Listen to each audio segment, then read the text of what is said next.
Salut à tous, bienvenue dans ce nouvel épisode du podcast. J'espère que vous allez bien. Alors, si vous regardez sur YouTube, parce que je vais faire du coup une petite mise à jour, le podcast, je vais continuer comme je faisais d'habitude. Les épisodes seront uploadés évidemment en podcast, mais également ce que je fais maintenant, c'est que si vous le regardez sur YouTube, comme vous voyez, je filme également, ce qui me permet en fait de publier un seul contenu sur deux plateformes différentes.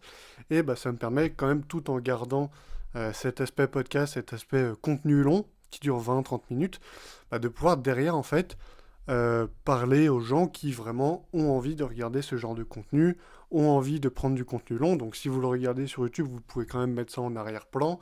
Mais voilà, je voulais quand même mettre ça sur YouTube. Et sur YouTube, je n'allais pas simplement là comme ça donner un format, comment dire, un format audio. Après, je rajoute une miniature par-dessus, ce qui fait que on a le podcast, mais pas vraiment. Voilà, donc autant aller jusqu'au bout et filmer en même temps. Ça rajoute aussi un peu ce côté un peu humanisant. Alors, je sais pas si vous avez regardé jusqu'au bout. Encore une fois, comme je l'ai dit, vous pouvez mettre le podcast, la vidéo en arrière-plan, faire autre chose en attendant.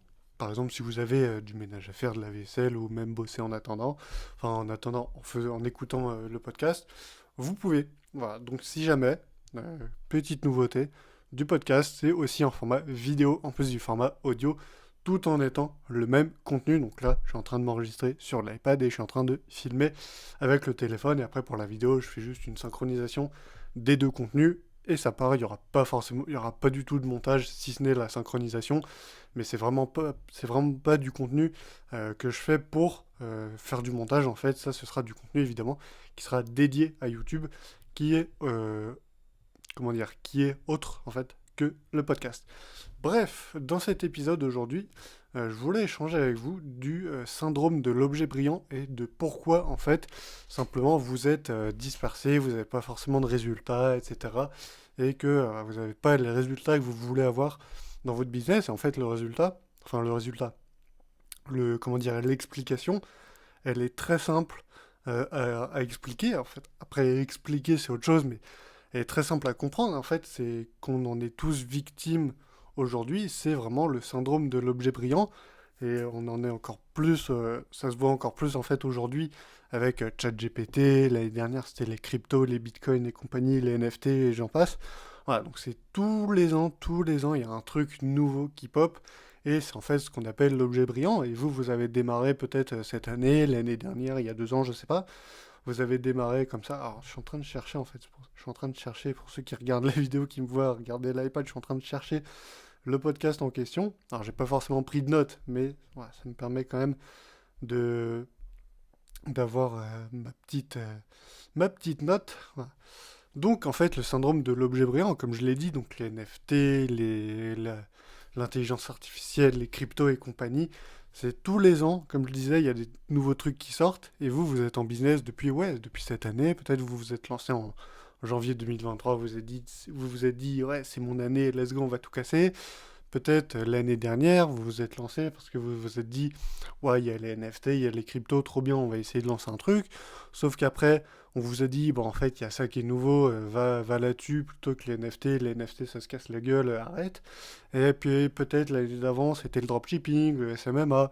Puis après, on vous a dit, oui, en fait, le SMMA, machin, maintenant c'est beaucoup plus concurrentiel, donc c'est difficile, donc tu ferais mieux d'arrêter et partir dans l'e-commerce, c'est mieux. Mais en fait, l'e-commerce, c'est chiant, autant faire des NFT. Bref, vous voyez, c'est un peu ce syndrome-là qui fait que jamais, en fait, vous serez focus sur une seule chose en particulier et il y aura toujours un objet brillant pour venir vous distraire dans votre quête, en fait, de business, d'entrepreneuriat. Alors que quelqu'un qui a une idée, par exemple, qui s'est lancé, je sais pas, il y a 2 ans, il y a 3 ans, voire même cette année, qui a une idée et qui s'est dit, ok, je vais me focus sur cette idée-là et je vais rien faire d'autre. Et même dans le SMMA, parce que sur cette chaîne YouTube et sur ce podcast, on parle beaucoup de SMMA, de business en ligne aussi, mais principalement de SMMA, de prospection et compagnie.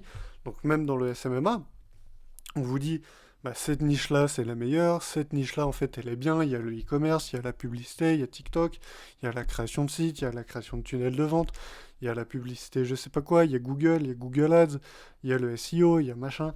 Et en fait, à chaque fois, vous êtes perdu parce que le problème, c'est que vous suivez les gourous sur Internet, sur YouTube, et peut-être que j'en fais partie. Alors moi, je vous donne pas vraiment de conseils de niche, de meilleures niches sur lesquelles vous positionnez, parce que ça veut rien dire en fait. Moi, par exemple, je pourrais vous dire la meilleure niche, c'est les artisans, et le meilleur moyen de les contacter, c'est par le cold call. Mais ok, qu'est-ce qu'on va faire avec ça? En fait, la question c'est, une fois qu'on a trouvé cette niche, bah, faut se focus dessus parce que tout marche. En fait, il faut que vous reteniez bien ça, que ce soit dans le SMMA ou peu importe. Ah, peut-être après, peut-être pas dans les cryptos et compagnie, mais globalement, tout marche et tout peut vous rapporter de l'argent. Tout peut vous faire un business à succès. Même en e-commerce, si demain vous vous lancez en dropshipping sur certaines niches, mais ça peut marcher. Ça peut marcher tant que vous faites de la qualité. Alors si demain, évidemment, vous lancez un business de dropshipping et que vous vendez de la daube de manière un peu illégale, on va dire, ou de manière très limite, bah, évidemment, ça va peut-être pas marcher, ou alors ça va marcher 5 minutes, et le jour d'après, ça va se casser la gueule, et du coup, on va vous dire, ouais, mais en fait, t'as lancé ça, t'aurais dû lancer ci, nanani, nanana, tu l'as fait comme ci, moi j'aurais fait comme ça. Bref. Donc voilà. C'est un peu vraiment le problème aujourd'hui dans le business, c'est qu'en fait, il y a trop de tout, il y a trop de trucs, il y a trop d'opportunités. À chaque fois, il y a un mec qui vient te voir tous les jours en disant salut, j'ai lancé un business là-dedans, il y a une opportunité. Est-ce que ça te dit de me rejoindre? Non, ta gueule, laisse-moi faire ce que j'ai envie de faire. Et toi, va retourner faire je sais pas quoi. Mais moi, je suis dans ce business-là, et c'est tout. Et même, je dis ça, mais j'en suis victime tous les jours. Tous les jours, je pense à peut-être faire un pivot dans mon activité, dans machin, dans le truc. Alors après, il y a une différence entre faire un pivot pour modifier un aspect de votre business et changer de business model complètement. Il y a une différence entre ouais, faire des sites, passer du service, enfin passer du site vitrine au site e-commerce et passer de la création de site à Google Ads. C'est totalement différent. Alors au final, ça peut rester les deux services en un seul business, mais vous voyez ce que je veux dire. Il y a une différence entre un pivot et un changement complet de business. C'est que, par exemple, imaginons demain vous êtes en SMMA et vous dites, bah tiens, je vais arrêter le SMMA pour faire du dropshipping. Bah, c'est con parce que peut-être que vous étiez à une prospection près d'avoir des clients et de vraiment développer ce business-là que vous auriez aimé développer. Donc, mon conseil, alors c'est un peu con, c'est un peu paradoxal en publiant ça sur Internet, mais c'est arrêter de regarder du contenu, arrêter d'écouter tout le monde. Une fois que vous avez une idée de business, si par exemple demain vous vous dites, tiens, je vais faire du dropshipping, j'ai envie de faire du dropshipping, bah faites que ça.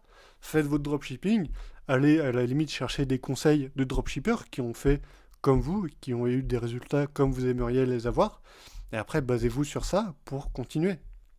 Mais vous dites pas, tiens, bah demain je vais faire du dropshipping, ensuite je vais aller voir sur YouTube, oh bah il y a ce mec là, il parle de SMMA, en fait ça a l'air mieux, je vais aller faire du SMMA. Ah ouais, mais attends, il y a ce mec là qui parle de crypto, ça a l'air mieux, je vais aller faire des cryptos. Ah mais attends, il y a ce mec là qui vient de parler de ChatGPT 4 qui vient de sortir, je vais aller voir ce que ça donne et peut-être on va pouvoir gagner de l'argent avec ça. Non, arrêtez ça. Parce que si vous suivez constamment ces gens-là qui vous disent bah, il y a cette nouveauté-là, il y a cette opportunité-là qui est arrivée sur le marché, vous allez jamais rien faire parce que vous serez toujours à droite à gauche. Après, c'est intéressant, je dis pas d'explorer des nouvelles opportunités, mais il y a une différence entre explorer une opportunité et complètement changer de business model parce qu'on vous l'a dit. Par exemple, moi, là actuellement, je suis dans le SMRA. Voilà, j'ai création de site et compagnie. Pendant beaucoup de temps, j'ai songé à me dire tiens, qu'est-ce qui serait le mieux à faire? Est-ce que c'est la création de site? Est-ce que c'est la publicité? Machin.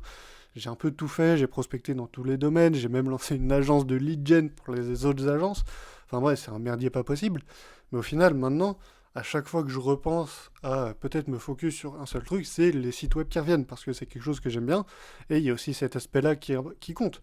S'il y a quelque chose que vous aimez en particulier dans le business, que ce soit l'e-commerce, la création de sites, le design, l'écriture, par exemple le copywriting, si c'est la photo, la vidéo, bah, utilisez ce que vous aimez pour trouver comment dire, votre business, quoi, tout simplement. Alors je dis pas, parce que c'est un peu aussi une erreur classique, c'est de suivre sa passion. Alors suivre sa passion, c'est bien, et je pense que, comme le dit très grand coach Maxime Victor, que j'aime beaucoup, si vous le connaissez, euh, comme il dit, c'est suivez pas forcément votre passion, mais soyez passionné du cheminement, et ça fait partie un peu de ce que je suis en train de vous dire. On s'en fiche au final que vous soyez passionné par la création de sites, le Google Ads. Moi, Google Ads, qu'est-ce que tu veux que je sois passionné par Google Ads? Sans déconner, c'est pas passionnant Google Ads. Mais c'est le cheminement en lui-même qui est je viens de recevoir une notification, ça m'a déconcentré, putain.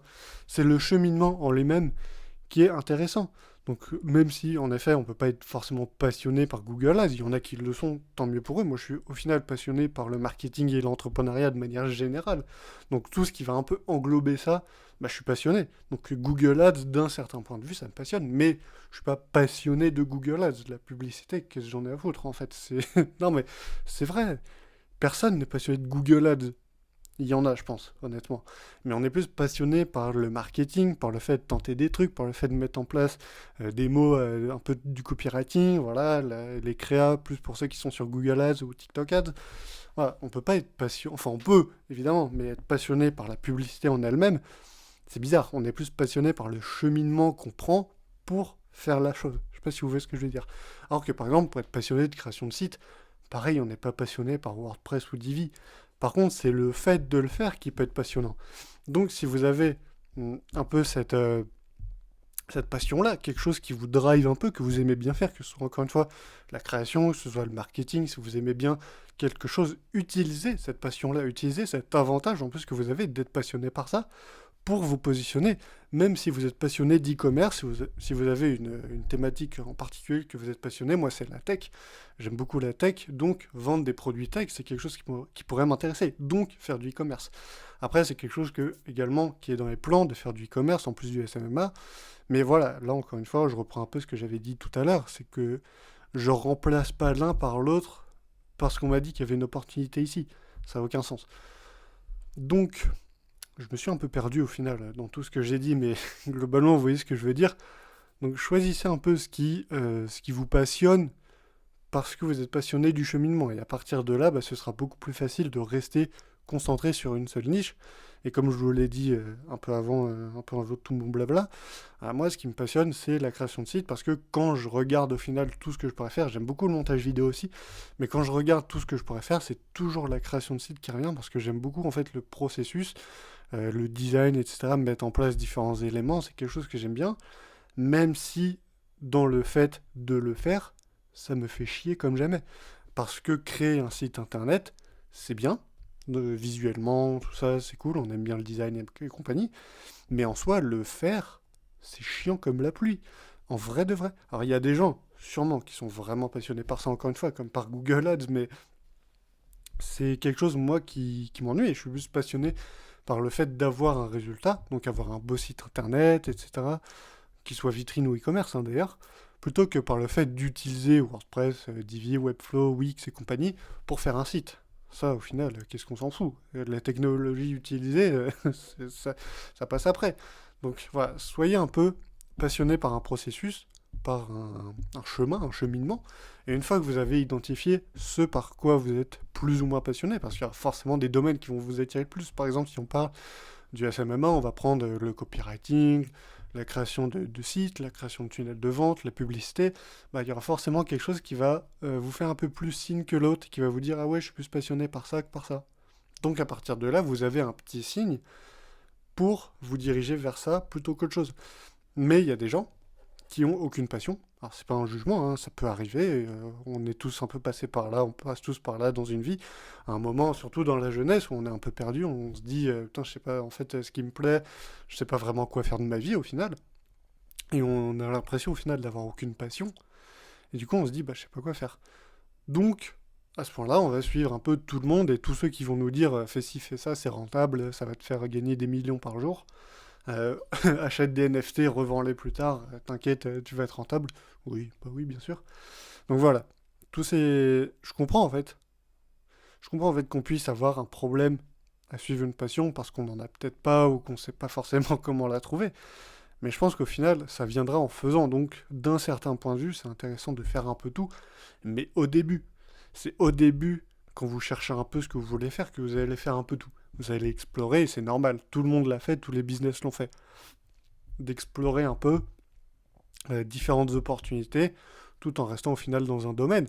Moi, pour vous raconter un peu ma vie, j'ai commencé il y a 3 ans, je faisais du design de logo. Parce qu'au final, bah, comme on en revient aujourd'hui à la création de site, je suis un peu passionné par le process de design. Avoir un beau produit, tu vois, un beau... Ouais, un beau rendu, un beau produit qui est bien design, qui est cohérent et compagnie. C'est pour ça que j'ai fait ça. Après, c'était la photo. Donc la photo, c'est un peu la même chose. Avoir un beau rendu, donc c'est visuel. Tout ce qui est visuel, moi j'aime bien. Donc la vidéo, la photo, et après j'ai fait du SMMA. Et c'est vrai que dans le SMMA, là j'ai tenté pas mal de choses, comme la création de sites, donc je fais encore ça aujourd'hui, la création de publicité, le copywriting et compagnie. Donc voilà, j'ai fait pas mal de choses, mais au final, je suis revenu euh, à la création de sites et aussi de visuels de temps en temps, parce que c'est quelque chose qui me plaît plus que d'autres.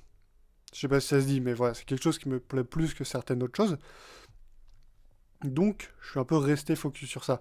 Après, vous allez me dire, mais c'est quoi le rapport avec le e-commerce? Alors moi, c'est vrai que j'aime bien au final le e-commerce. De manière générale, ça n'a rien à voir avec la création graphique, la création de sites, de logos et compagnie, ça n'a rien à voir. Mais là, encore une fois, on parle de marketing, on parle de vente, et c'est un sujet, moi, que j'aime bien. Donc, si derrière, en plus, il n'y a pas l'aspect B2B, ça joue beaucoup. Donc, si derrière, on a cet aspect marketing et compagnie, moi j'aime bien, à partir de là. C'est comme j'ai lancé un nouveau business, et je pense qu'on en parlera dans un prochain podcast. Je suis pas du tout passionné par cette thématique-là. Pourtant, j'ai lancé ce business-là, et j'adore, et j'ai envie de le développer, parce que je suis passionné par le processus de faire du marketing pour ce business-là, d'avoir de l'acquisition client. C'est un challenge, en fait. Moi, j'aime bien les challenges qui me permettent de faire de l'argent. Voilà, tout simplement. Donc, on est à 16 minutes, à peu près 16 minutes 30, 16 minutes 40. Et du coup, on va arriver vers la fin de ce podcast parce que je ne vais pas non plus m'épiloguer sur tout ce que j'ai à vous dire.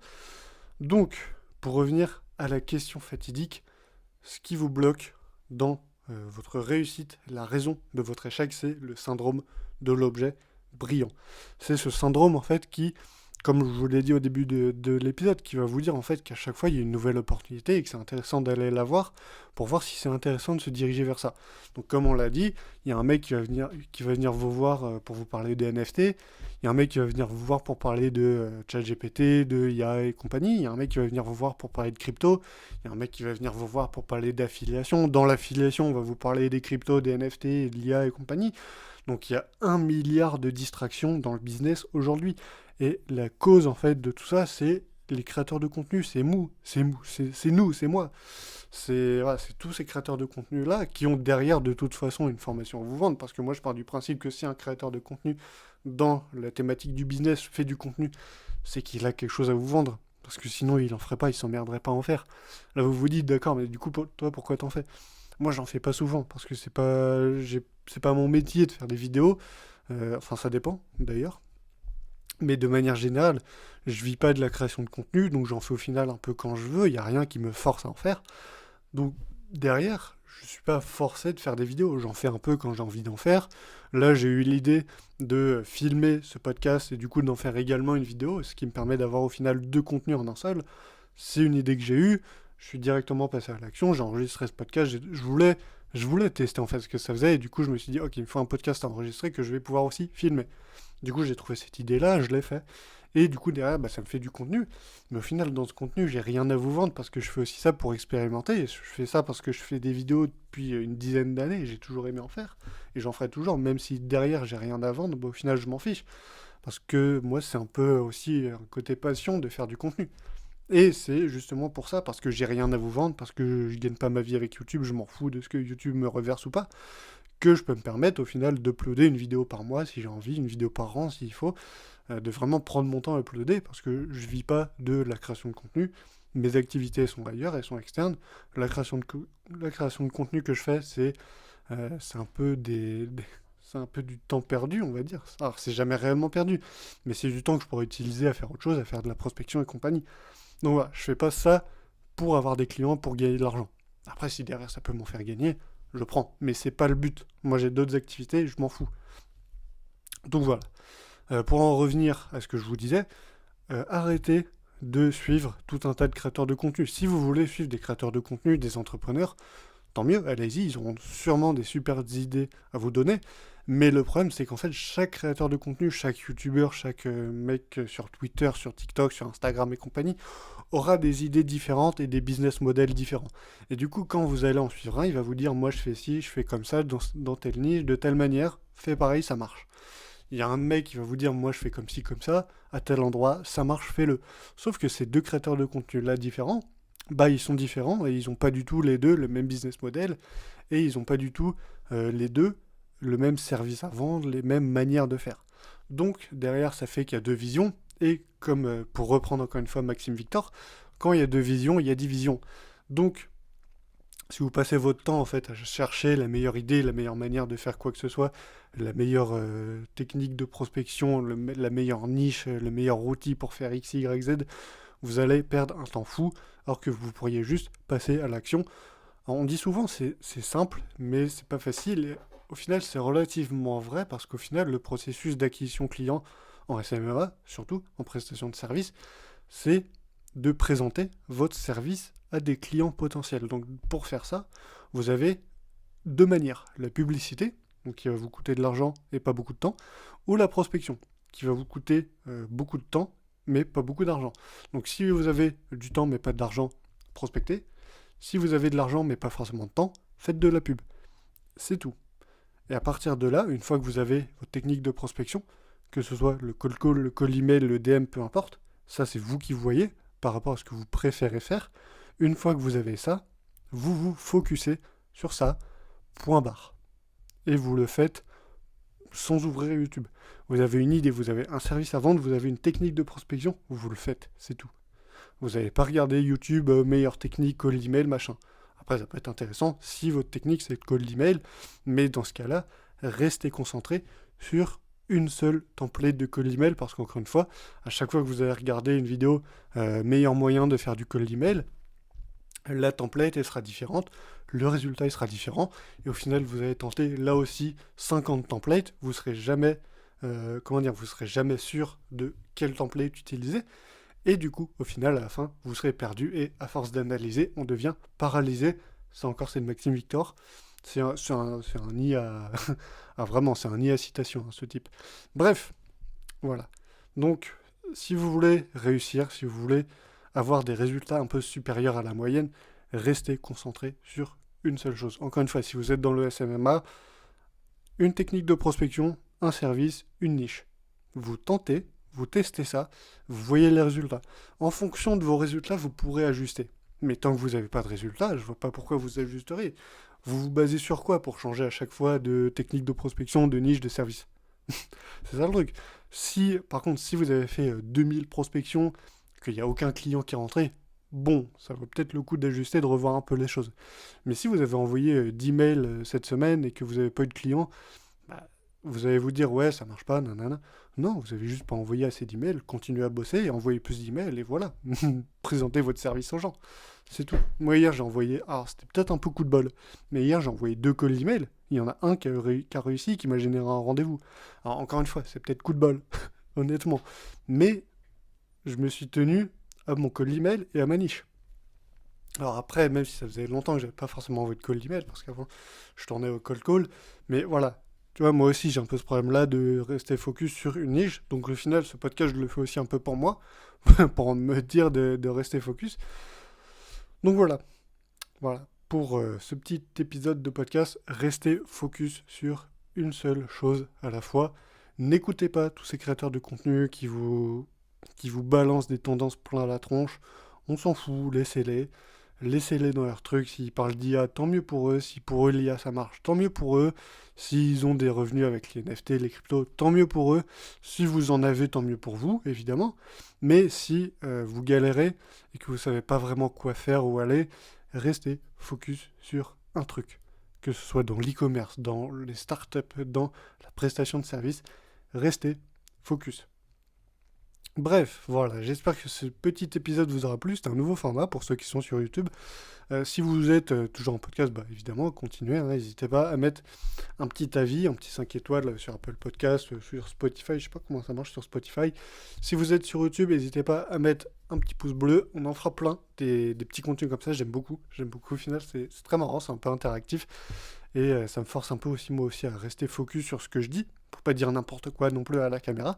Et ça me permet de faire au final 2 contenus en un seul. Donc il y aura ces contenus-là, en plus des vidéos un peu plus classiques avec du montage qui dure 5-10 minutes que je peux faire de manière générale. Bref, j'espère que ça vous aura plu. Si vous êtes sur YouTube, petit like, n'hésitez pas à vous abonner.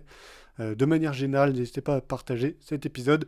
Ça peut aider beaucoup, je pense. Ça peut aider beaucoup de gens, beaucoup d'entrepreneurs qui démarrent. Et si vous connaissez des gens que ça peut aider, n'hésitez pas à leur partager ce contenu-là. C'est quand même très important. Et moi, je vous dis à la prochaine pour un nouvel épisode.